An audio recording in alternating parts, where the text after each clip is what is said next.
Good morning, students. So, in the previous class, already we learned about the realms of the earth. Now, we are going to discuss about the atmosphere on the earth's surface. So, we breathe the air with oxygen and releases carbon dioxide. With green plants, take it's the carbon dioxide, use the sunlight and water vapor. And we end up getting the delicious fruits, vegetables, and also grains. These gives us proteins, carbohydrates, sugar, fats, minerals, and other nutrients that we need to live. Now, let's see what is atmosphere. So, here one definition, observe this definition. The atmosphere of the earth is the layer of gases surrounding the planet, the earth, that is retained by the earth's gravity. The atmosphere protects the life on earth by absorbing ultraviolet solar radiation, warming the surface through the heat retention, greenhouse effect, and reducing the temperature extremes between day and night. These dual temperature variation. So, simple quotation for you. So, the atmosphere, it is the layer of gases that surrounds the earth. So, layer of gases is called atmosphere, and it is the protective boundary between the earth and also space. It provides the conditions necessary for life. So it holds in heat from the sun but protects us from the sun's harmful rays. So without atmosphere or without air on the earth's surface, our life is not existed on the earth's surface. Next, air is a mixture of gases. Our atmosphere is consisting number of gases. For example, nitrogen 78%, oxygen 21%, remaining gases 1% like argon, carbon dioxide, neon, methane, krypton, hydrogen, and also water vapor. So here you have one table about the gases in the atmosphere. Nitrogen and formulas also here. Nitrogen N2 78.08, oxygen O2 20.95, argon AR 0.934, carbon dioxide CO2 0.036, neon Ne 0.0018, helium He 0.005, methane CH4 0.0001, krypton Kr 0.001, hydrogen H2 0.5. So anyway, the highest percentage of gas in the atmosphere, nitrogen 78%, and very important gas is oxygen 21% in the atmosphere. So let's see here. So this is the structure of atmosphere. Just like the interior of the earth has various layers having different compositions, and scientists are also finding about it through the air, balloons, satellites, etc. On the basis of chemical composition, the temperature is divided into two broad layers. So what are they? Homosphere and also heterosphere. So let's see what is homosphere and also what is heterosphere. So let's see here. The homosphere extends up to the height of 90 km. It consists of three layers: troposphere, stratosphere, and mesosphere. Next one, heterosphere. So this is the layer above 90 kilometers of atmosphere. It has two layers, thermosphere and exosphere. It comprises hence heterosphere and also exosphere. So let's see homosphere and also heterosphere. Homosphere composition of atmosphere is uniform. Heterosphere atmosphere is layered by molecular weight and also electric charge. So how many layers in the homosphere? Troposphere, stratosphere, and mesosphere. How many layers in the heterosphere? Two layers, thermosphere and exosphere. So atmosphere can also divide it into various layers based on density and also temperature. So observe here homosphere and also heterosphere. So let's see in the homosphere how many layers here? Three: troposphere, stratosphere, and mesosphere. Heterosphere, thermosphere, and exosphere. Observe one more diagram. So observe here from the earth's surface to above we have so many layers, mainly One by one I'll explain clearly. Listen. Troposphere. So the first layer in the atmosphere, troposphere. This is the lowermost layer in the atmosphere. The average height is 13 kilometers and extends roughly to a height of 8 kilometers near the poles and 18 kilometers in the equator.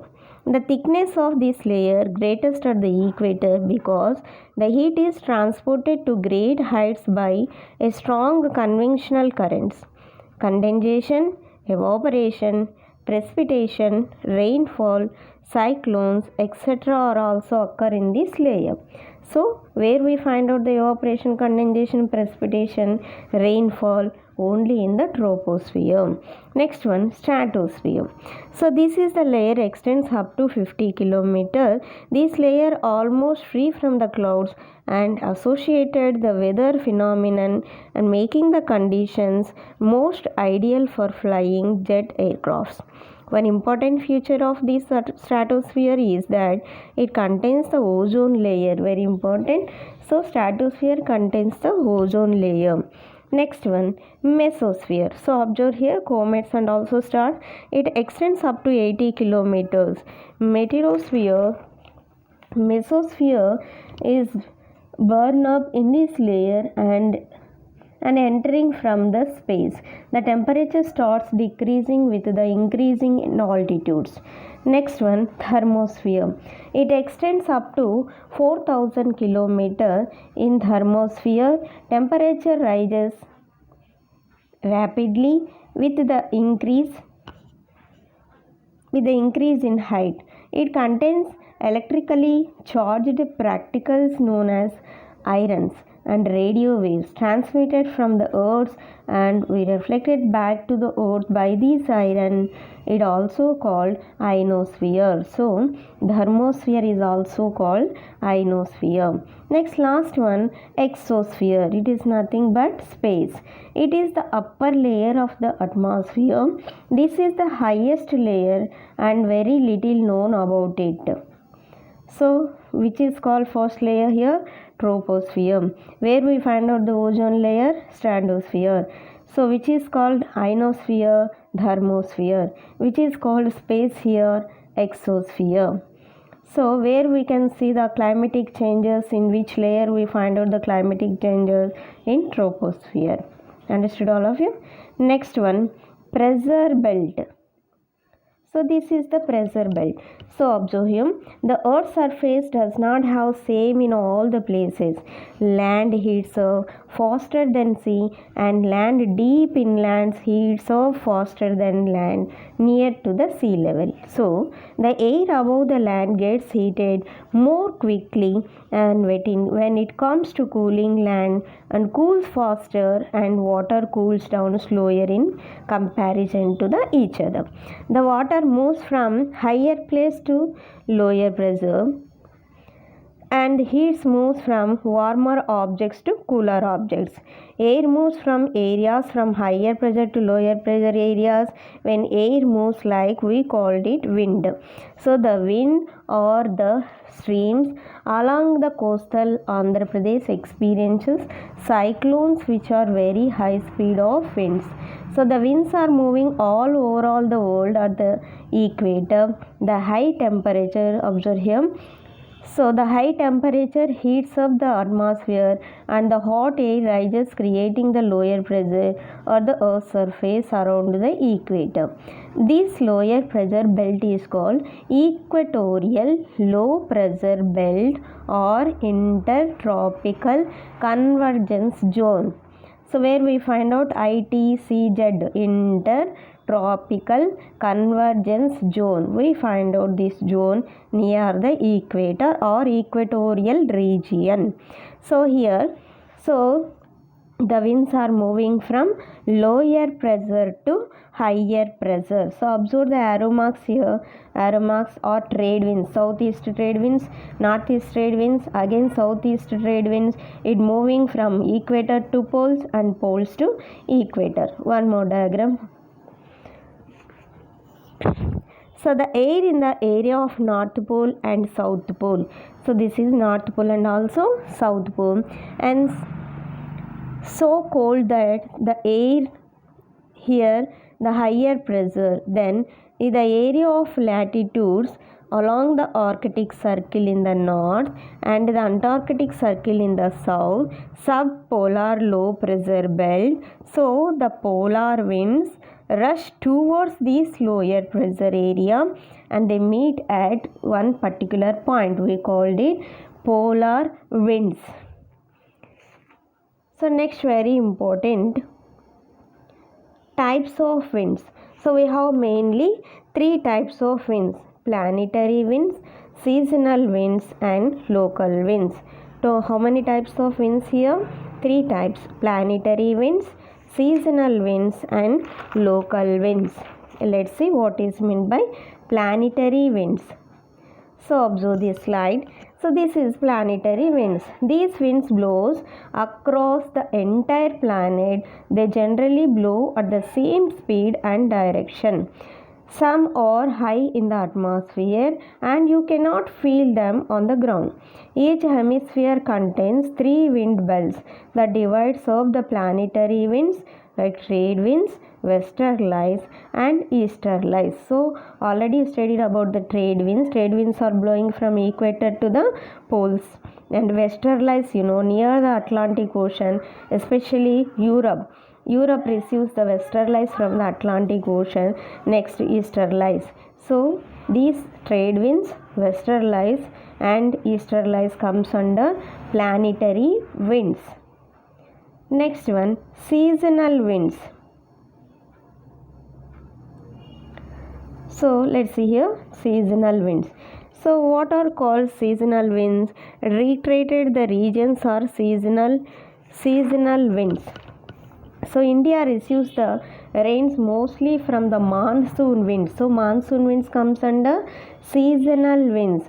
So generally we receive the rains in the month of June or July and October, November, December. These periods we receive the monsoons, especially southwest monsoons and northeast monsoons. Southwest monsoons generally we receive in the month of July or in the middle of June. Northeast monsoons October or November. So southwest monsoons and northeast monsoons. Northeast monsoons also called return monsoon. It blows from Indian Ocean to, observe here the map also, from Indian Ocean to north direction. We called it retrain monsoons or return monsoons. First it reaches the state of Tamil Nadu. Southwest monsoons, so it moves from Bay of Bengal and Arabian Sea and Indian Ocean to north direction, and southwest monsoon winds first reaches the state of Kerala. So southwest monsoon first reach the place of Kerala. Northeast monsoons first reach the place of Tamil Nadu. So anyway, overall India receives the rains from northeast monsoons and also southwest monsoons. Next one, local winds. So this is the local winds. So observe here. So the winds blow from sea breezes. Also already I have explained in the previous class about the sea breezes and also land breezes. So the winds will blow from higher pressure to lower pressure. The air pressure will make them blow. So observe the matter here. The land heats up faster than the ocean. Land heats up faster than the ocean, and warm air is less dense and rises to create the low air pressure. The cooler, higher pressure air blows in from the ocean. We call this sea breezes. So sea breezes are generally flows from the ocean to the land. Land breezes are moving from land to the ocean. So we called it local winds. So these local winds, warm winds or cold winds. So some places we receive cold winds and some places we receive the hot winds. For example, so I'll show you one picture here.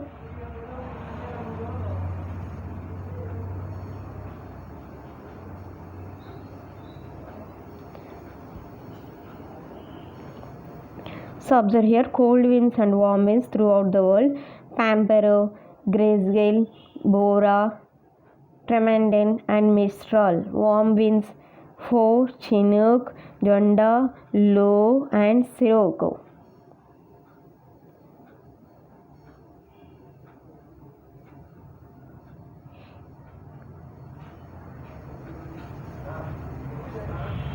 Next one, types of rainfall. So we have mainly three types of rainfalls: conventional rainfall, orographic rainfall, and cyclonic rainfall. This orographic rainfall also called relief rainfall. So how many types of rainfall? Three: conventional rainfall, orographic rainfall or relief rainfall, and cyclonic rainfall. What's the So let's see here the picture about the conventional rainfall.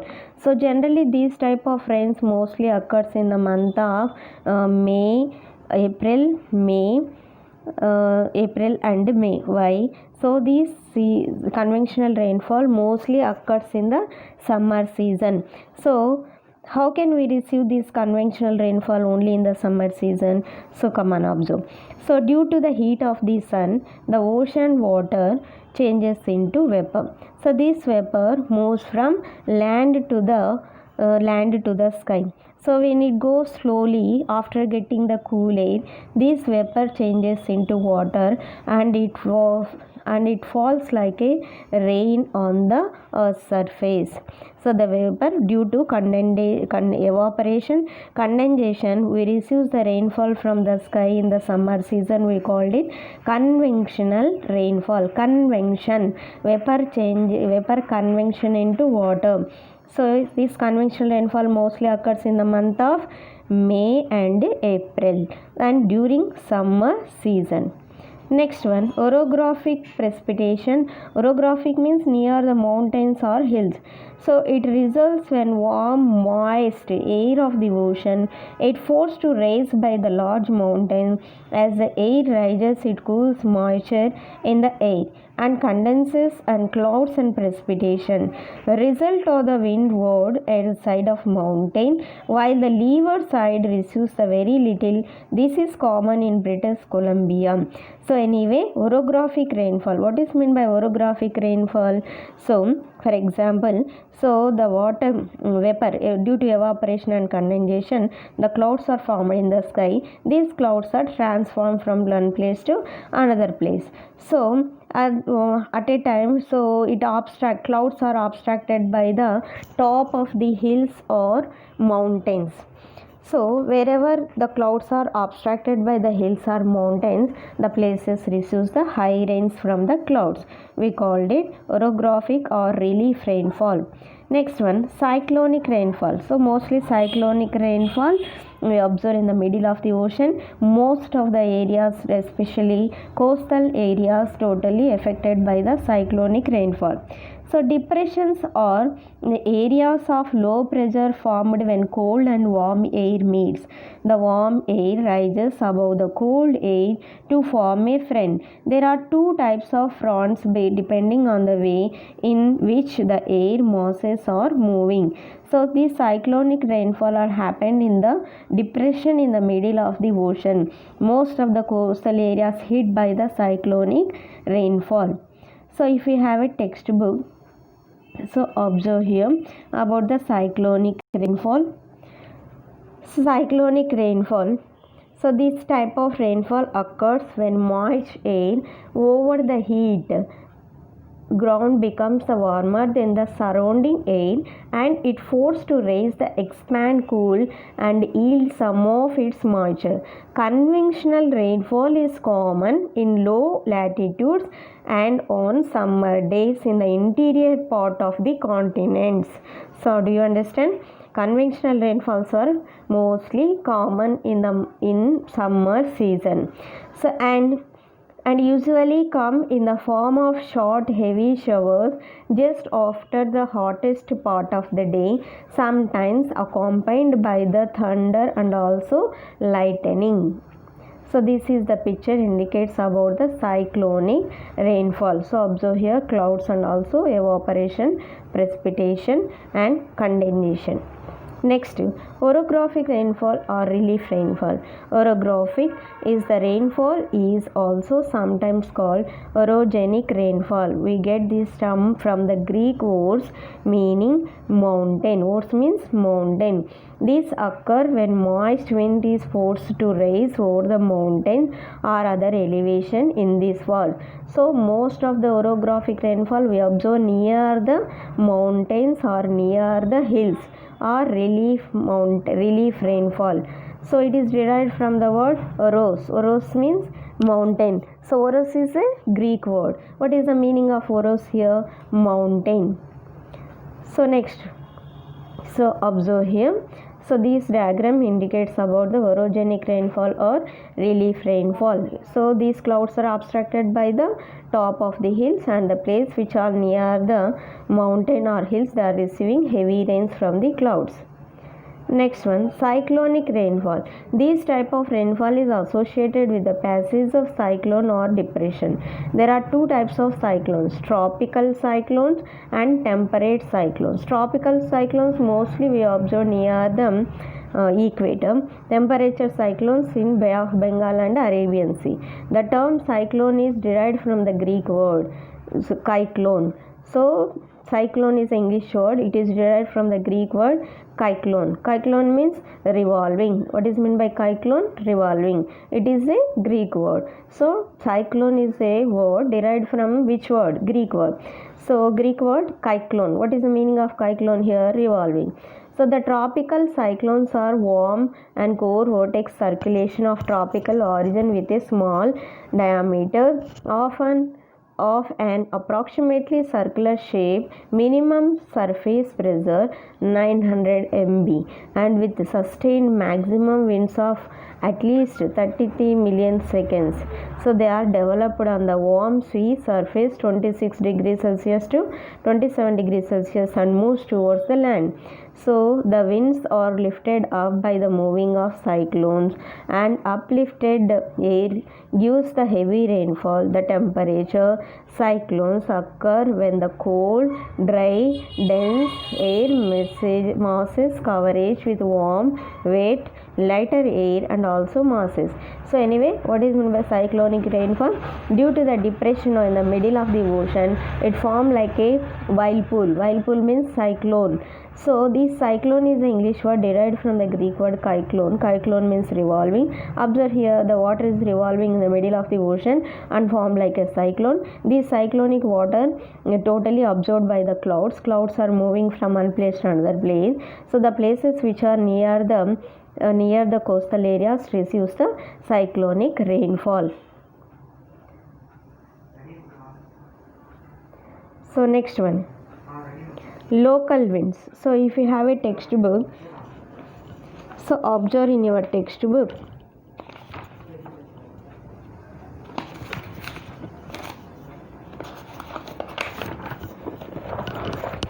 Page number 44 and 45.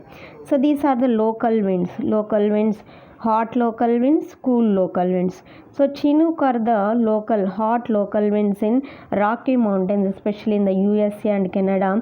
These Chinook. So in their observation, Chinook means snow eater. So the meaning of Chinook overall the world, many people believe that the word Chinook means snow eater. Actually, Chinook means the local tribal people. The name of local tribal people, Chinook. So these Chinook people who lived in this region where these winds are observed. It keeps the grasslands clear from the snow during the much of the winter. Similarly, the winds that occur in the Europe are called foe. They blow along the north slopes of Alps, and it melts the snow, makes the weather pleasant and helps in early ripening of grapes. So these are helping to ripen the grapes. Chinooks are the hot winds, help to ripen the grapes in the France, especially in the France and also North America. Next one, Loo. Loo are the hot winds, blow in the plains of northern India. So Loo are the hot winds, flows in the northern India. Chinook are helping to ripen the grapes. Loos are helping to ripen the mangoes in our North India. Next one, cold local winds. Cold local winds, Mistral. So Mistral are the cold local winds in Mediterranean Sea. Next, Buna. These are the cold local winds in the Andes region. And Pampero are the local winds in South America. So these are the local winds in North America, India and also Mediterranean Sea. So next class I will explain about the